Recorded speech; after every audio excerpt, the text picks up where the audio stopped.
इन दिनों जिले में भूमाफियाओं का जमीनों पर कब्जा करने का अच्छा तरीका अपना रखा है, जिसमें कि कहीं भी खाली पड़ी शासकीय जमीन पर एक टीन टप्पर डालकर फिर उस जगह को गौशाला का नाम देकर धीरे से उस जमीन पर कब्जा कर लेते हैं। जिसमें ऐसा ही एक मामला आज जन सुनवाई में सामने आया है, जिसमें नजूल कॉलोनी स्थित हनुमान मंदिर के पीछे खाली शासकीय जमीन, जहां कुछ समय पहले तक वहां रहने वाले बच्चे क्रिकेट व अन्य खेल खेला करते थे, लेकिन अब उस जगह कुछ भूमाफियाओं द्वारा ऐसे ही टीन टप्पर डालकर गौशाला बनाकर कब्जा कर लिया गया।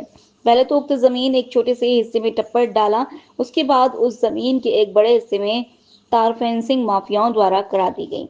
आलम यह है कि उस गौशाला में एक भी गाय नजर ही नहीं आती है, लेकिन एक बड़ा सवाल यह है कि अब उन बच्चों को खेलने के लिए जगह तक नहीं बची।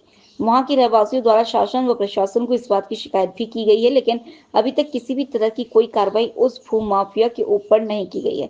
जबकि गुना नगर पालिका के सीएमओ व गुना तहसीलदार भी आसपास के अतिक्रमण हटाने के कई बार उस जगह से निकल चुके, लेकिन समझ से परे की उस गौशाला पर आज तक हमारे जिले के आला अधिकारियों का ध्यान ही नहीं गया है। वासियों ने इन लोगों का विरोध किया।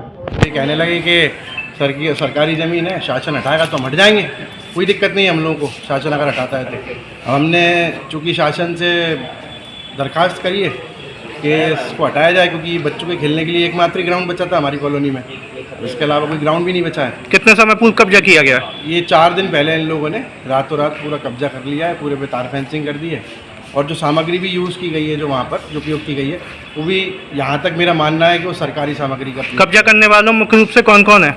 मुख्य रूप से तो मैं तो एक ही व्यक्ति को जानता हूँ, वो चेतन है, चेतन भार्गव शर्मा, चेतन शर्मा है, तो वही है मेन तो कब्जा धारक। और बाकी गौशाला के नाम पे ये लोग कर रहे हैं, बहुत दिनों से कर रहे हैं ऐसा। लगभग कितनी जगह होगी?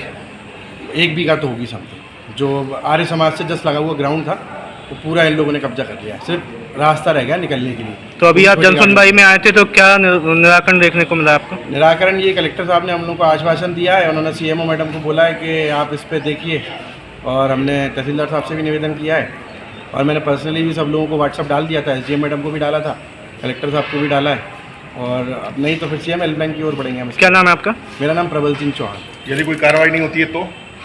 सर कार्रवाई नहीं होगी तो हम फिर आगे दोबारा प्रशासन की ओर दोबारा भागेंगे, यही कर सकते हैं, क्योंकि हम लोग आम नागरिक हैं शहर के। Thank you.